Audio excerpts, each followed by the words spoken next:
జగిత్యాల జిల్లా కేంద్రంలో ఎమ్మెల్సీ జీవన్ రెడ్డి ఆయన నివాసంలో విలేకరులతో మాట్లాడారు. ప్రజాప్రతినిధిగా అభివృద్ధి సంక్షేమ కార్యక్రమాల అమలుతో పాటు ప్రజా ఆస్తులు కూడా సంరక్షించడం ప్రభుత్వ బాధ్యత అని అన్నారు. ఎస్ఆర్ఎస్పీ నిర్మాణ దశలో దరూరు రెవెన్యూ గ్రామం నుండి 200 ఎకరాల భూమి సేకరించిన భూములు జగిత్యాలకు వరంగా మారాయని అన్నారు. ప్రజా జీవితంలో అడుగుపెట్టినప్పటి నుండి జగిత్యాల భవిష్యత్తును దృష్టిలో ఉంచుకుని ప్రజా ఆస్తులు రక్షించినానని ఆయన చెప్పారు. దరూరులో ప్రభుత్వ భూములు పరిరక్షించడంతో పాటు జగిత్యాల కలెక్టరేట్, ఎస్పీ కార్యాలయం నిర్మించుకోవడం జరిగిందని, దేవాదాయ శాఖ ఆస్తులు రక్షించడం కూడా ప్రధానంగా భావించారని ఆయన సందర్భంగా మీడియాతో తెలిపారు. సర్వే నెంబర్ 251కి సంబంధించి కూడా అక్రమ పట్టాలు రద్దు చేసేందుకు చర్యలు చేపట్టాలని, న్యాయపరమైన చిక్కులు రాకుండా ముందస్తు చర్యలు చేపట్టాలని అన్నారు. భవిష్యత్తులో ఎలాంటి పొరపాట్లు జరగకుండా ఆక్రమణదారులపై చర్యలు తీసుకోవడంతో పాటు అక్రమంగా పట్టాలు చేసిన బాధ్యులపై చట్టపరమైన చర్యలు తీసుకోవాలని ఆయన ఈ సందర్భంగా డిమాండ్ చేశారు. ఏ విధంగానైతే అభివృద్ధి కార్యక్రమాలు, సంక్షేమ కార్యక్రమాల ఒక ప్రజాప్రతినిధిగా మనం బాధ్యతగా భావిస్తామో, ప్రజా ఆస్తుల పరిరక్షణ కూడా ఒక విధంగా అది మన ప్రధాన బాధ్యత భావించాలి. ప్రజా ఆస్తుల పరిరక్షణ ఇవాళ జగిత్యాల ప్రాంతం, ఈ శాసనసభ నియోజకవర్గానికి సంబంధించి ఈ ప్రాంతంతో నాకున్నటువంటి సుదీర్ఘ ప్రజా జీవితం అనుబంధం. ఇవాళ జగిత్యాల ఒకప్పుడు ఏదైతే ఇప్పుడు జిల్లా కేంద్రం, ఒకప్పుడు it was division head quarter. అప్పుడు ఎస్ఆర్ఎస్పీ ప్రాజెక్టు నిర్మాణ దశలో సంబంధిత కార్యాలయాల ఏర్పాటు కొరకు ఏదైతుందో ఈ ధరూర్ రెవెన్యూ విలేజ్కి వెళ్ళి సబట్ మోర్ దాన్ 200 ఎకర్స్, 300-400 ఎకర్స్ ఏదైతుందో సేకరించి ప్రభుత్వ కార్యాలయాలను ఏర్పాటు చేయటం, తదుపరి కాలంలో ఏదైతుందో అది మన జగిత్యాల పట్టణానికి ఒక వరంగా మనకు మారు. అంటే వాళ్ళ హౌసింగ్ బోర్డు, గృహ నిర్మాణ సముదాయాలే కానీ వీళ్ళ తదుపరి కాలంలో జగిత్యాల భవిష్యత్తును దృష్టిలో ఉంచుకొని ఈ ప్రభుత్వ ఆస్తులు వాటిని ఏ విధంగా పరిరక్షింపచేయబడాలి, పరిరక్షించుకుంటే భవిష్యత్తులో మనకి ఏ విధంగా ఉపయోగకరంగా మనం వినియోగించుకోవచ్చు అనే భావనతోని నేను I came to public life. 83 ప్రజా జీవితానికి వచ్చింది. నేను 83కి వెళ్ళి ఇప్పటి వరకు కూడా అప్పుడైతే 132 kV సబ్ స్టేషన్ ఏర్పాటు చేయడానికి ఏదైతే ఉందో దీన్ని వినియోగించాను. Part of it RTC bus depot ఏర్పాటు చేయడానికి దాన్ని వినియోగించాను, గుర్తుంది. సరే, అట్లాగే ఈ ఆస్తుల పరిరక్షణ కొనసాగించటం ఇవాళ ఏదైతుందో జగిత్యాల జిల్లా కేంద్రంగా ఇది పరిగణించబడటంతో డిస్ట్రిక్ట్ కలెక్టరేటే కానీ,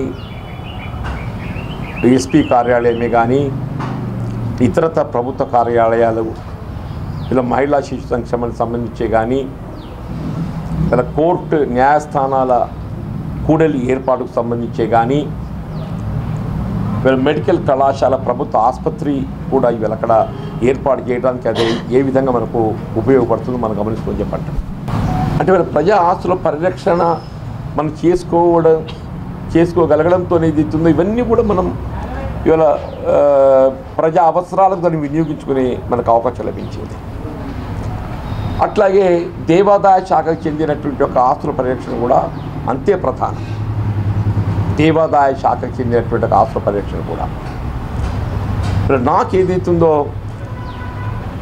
ఒక ఆధ్యాత్మిక చింతనతోని ఏ విధంగా ప్రజా ఆస్తుల పరిరక్షణ మన బాధ్యతగా భావించాలని చెప్పి పేర్కొనడం జరుగుతుందో, దేవాదాయ శాఖకు చెందినటువంటి ఆస్తుల పరిరక్షణ కూడా అంతే బాధ్యతగా ఇవాళ మనం ఇక్కడ రామాలయం,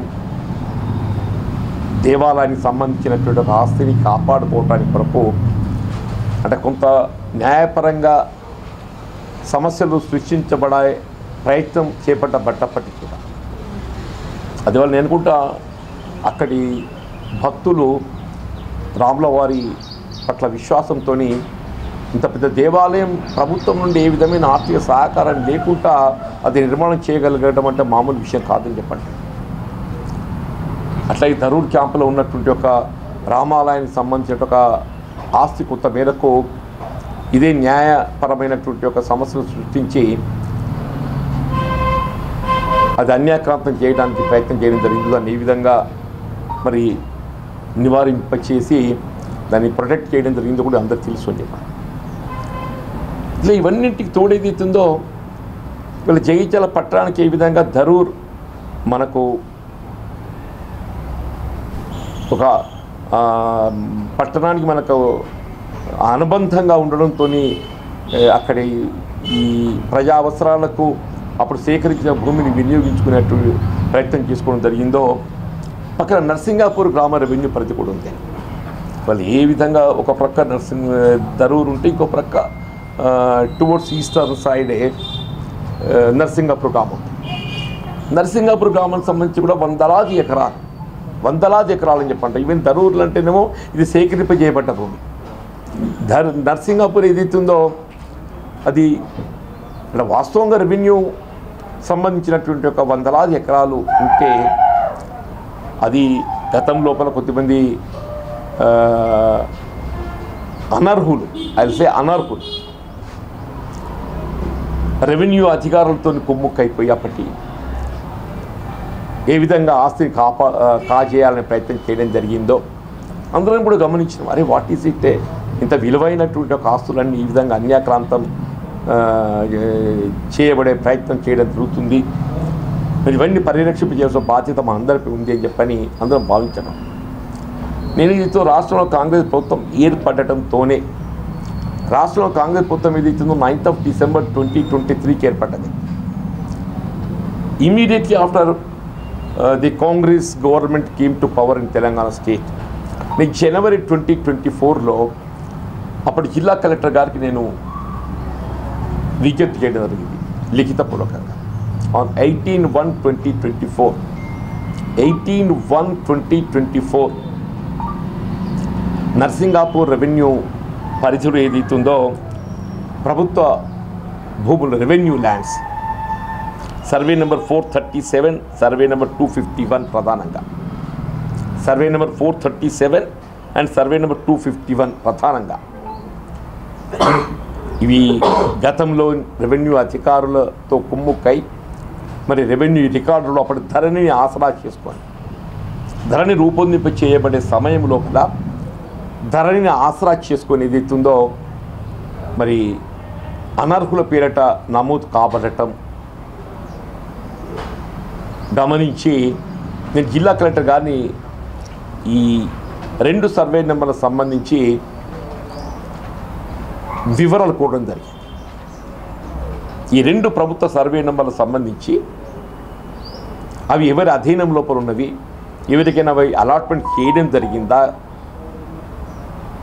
రెవెన్యూ రికార్డులో ఎవరి పేరు నమోదు చేయబడి ఉన్నది అని నేను అప్పటి జిల్లా కలెక్టర్ గారిని 18/1/2024కు విజ్ఞప్తి చేసి వివరాలు కోరడం జరిగింది. నేను ఈ వివరాలు పొందడానికి almost it took about 1 year. నేను వివరాలు పొందటానికి నేను 18/1/2024కు నేను లిఖితపూర్వకంగా కలెక్టర్ విజ్ఞప్తి చేస్తే almost first week off January 2025లో నేను కేవలం ఒక సర్వే నెంబర్ 437కి సంబంధించి మాత్రమే నేను వివరాలు పొందడం జరిగింది. సర్వే నెంబర్ 251 ఇంతవరకు నాకు ప్రత్యక్షంగా వివరాలు నేను పొందలేకపోయాను. ఎప్పుడైతే నేను సర్వే నెంబర్ 437 వివరాలు పొందడం జరిగిందో అప్పుడు ప్రజాపాలన సందర్భంగా మన జిల్లా ఇన్ఛార్జ్ మంత్రివర్యులు ఉత్తమ్ కుమార్ రెడ్డి గారు ధర్మపురి మండలం చైనకు వచ్చారు. 22nd January 2025 వచ్చినప్పుడు ఏదైతుందో ఈ 437 వివరాలు అప్పటికే నేను పొందడం జరిగింది. కాబట్టి ఏ విధంగా సర్వే నెంబర్ 437 అన్యాక్రాంతం కావడం జరుగుతుంది, అనర్హుల పేర్లు రెవెన్యూ రికార్డులో నమోదు చేయడం జరిగింది, ధరణిని ఆసరా చేసుకొని ఇవన్నింటిపై విచారణ చేసి అనర్హులుగా తేలినటువంటి భూములన్నీ అంటే ఎవరి పేరిటైతే నమోదు చేయబడి అవన్నీ కూడా ప్రభుత్వం రెస్యూమ్ చేసుకోవాలి, అవన్నీ రద్దు చేయాలని చెప్పని ఆ విధంగా చర్యలు చేపట్టాలని చెప్పని అప్పుడు ఉత్తమ్ కుమార్ రెడ్డి గారికి నేను విజ్ఞప్తి చేశాను. It was 22nd January 2025. అప్పటికే కలెక్టర్ గారు కూడా 20th నాడు నేను లేఖ ప్రిపేర్ చేసిన. 22nd ఉత్తమ్ కుమార్ రెడ్డి గారు రావడం జరిగింది. ఎప్పుడైతే ఉత్తమ్ కుమార్ రెడ్డి గారు జిల్లాకు రావడం జరిగిందో చైనా వచ్చినప్పుడు వారికి ఇచ్చి ఈ విజ్ఞప్తి చేయడంతో వారు కలెక్టర్ గారికి ఆదేశాలు జారీ చేశారు. కలెక్టర్ గారు ఏదో జిల్లా ఇన్ఛార్జి మంత్రి గారి ఆదేశాలకు అనుగుణంగా విచారణకు ఉపక్రమించి ఈ 437 ఏ విధంగా అన్యాక్రాంతం అయింది, రెవెన్యూ రికార్డులలో ఎవరెవరి పేర్లు అనర్హులు చోటు చేసుకున్నాయి, ధరణి కానీ ఇవన్నీ కూడా విచారణ చేసి అల్టిమేట్లీ 437 అబౌట్ 90 acres 437 90 ఎకరాలు ఇవాళ ఈ అనర్హుల పేరట ధరణిలో నమోదు చేయబడ్డట్టు గుర్తించి అవన్నీ కూడా రద్దు చేయబడే విధంగా జిల్లా కలెక్టర్ గారు ఉత్తర్వులు పాస్ చేశారు ఫర్ 90 acres. అందులో 13 ఎకరాల 21 గుంట అది నిబంధనలు ఉల్లంఘించి క్రయ విక్రయాలు చేయడం జరిగింది. అసైన్ ల్యాండ్స్ ఏదైతుందో POTలో ఉంటాయి, ప్రొవిజన్ ఆఫ్ ట్రాన్స్ఫర్లో ఉంటాయి అసైన్ ల్యాండ్స్. ప్రభుత్వ భూముల్లో క్రయ విక్రయాలు జరగడం నిషేధం. ఆ 13 ఎకరాల 21 గుంటతో ఏదైతే ఉందో ఆ క్రయ విక్రయాలు జరిగినట్టు భావించడం జరిగిందో అవన్నీ రద్దు చేసి రెజ్యూమ్ చేసుకుంటారు. ఇలా ప్రభుత్వ భూములు ఏదైతుందో ఎవరికైనా అసైన్మెంట్ చేయాలన్నా కానీ ఆ నిబంధనలకు అనుగుణంగానే చేయడం జరుగుతుంది. ఇవాళ నేను పేర్కొన్న 76 ఎకరాల 19 గుంటలకు సంబంధించి అసైన్మెంట్కు సంబంధించినటువంటి ఏ విధమైన నిబంధనలు పాటించకుండా అసలు అసైన్మెంట్ అనేది లేకుండా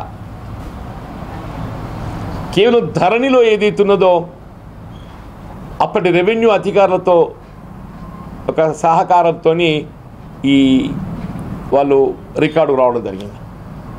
ఇవాళ కలెక్టర్ గారు ఏదైతుందో నిన్నటి రోజు ఐబీలో 24th నిన్నటి రోజు అనుకుంటా నేను ఈ 76 ఎకరాలకు సంబంధించిన ఉత్తర్వులు పాస్ చేసేసాను. ఇవాళ మొదటి 13 ఎకరాల 21 గుంట, ఈ 76 ఎకరాల 19 గుంటలో మొత్తం పుట్ టుగెదర్ 90 acres ఏదైతుందో ఇవాళ గవర్నమెంట్ కలెక్టర్ గారు ఈ మొత్తం ఎంటర్ 90 acres ఏదైతుందో ప్రభుత్వ అధీనంలోకి తీసుకోవడం జరుగుతుంది. ఆ రికార్డ్స్ రద్దు చేస్తూ నేను నిజంగా హర్షం వ్యక్తం చేస్తున్నాను. దో ఇట్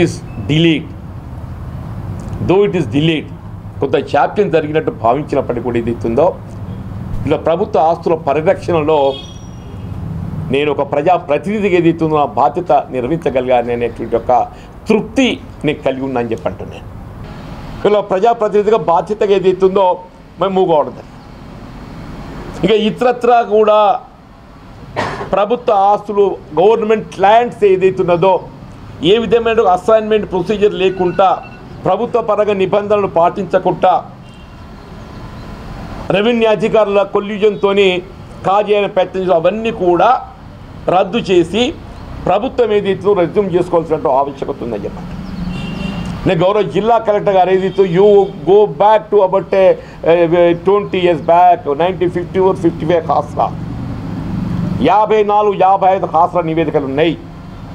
54 55 ఖాస్రా నివేదికలను ఆధారంగా చేసుకొని 54 55 ఖాస్రా నివేదికలను ఆధారంగా చేసుకొని ప్రభుత్వ భూములు ఎక్కడెక్కడైతే అన్యాక్రాంతమైనట్టు గోచరిస్తుందో అవన్నీ కూడా రద్దు చేసి ప్రభుత్వ పరంగా రెజ్యూమ్ చేసుకోవడానికి కొరకు చర్యలు చేపట్టాలని చెప్పి గౌరవ జిల్లా కలెక్టర్ గారికి విజ్ఞప్తి చేస్తాను. ఒక 100 ఎకరాల ల్యాండ్ పూల్ అని చెప్పంటూ ఇది నరసింగాపూర్ రెవెన్యూ పరిధి లోపల 100 ఎకరాల ల్యాండ్ పూల్ అంటున్నాను. ఇది భవిష్యత్తు ప్రజా అవసరాలకు నేను ముందే పేర్కొన్న first priority goes to Narsingapur. First priority always అది ఆ గ్రామ పరిధి సంబంధించినటువంటి ఒక ల్యాండ్ కాబట్టి. నెక్స్ట్ జగిత్యాల జిల్లా కేంద్రం జగిత్యాలకు కావాల్సినటువంటి ఒక ప్రజా అవసరాలకు అది వినియోగింపబడే విధానం. వ్యక్తిగత లబ్ధి అనేటువంటి ఒక ఆలోచన రానియకుండా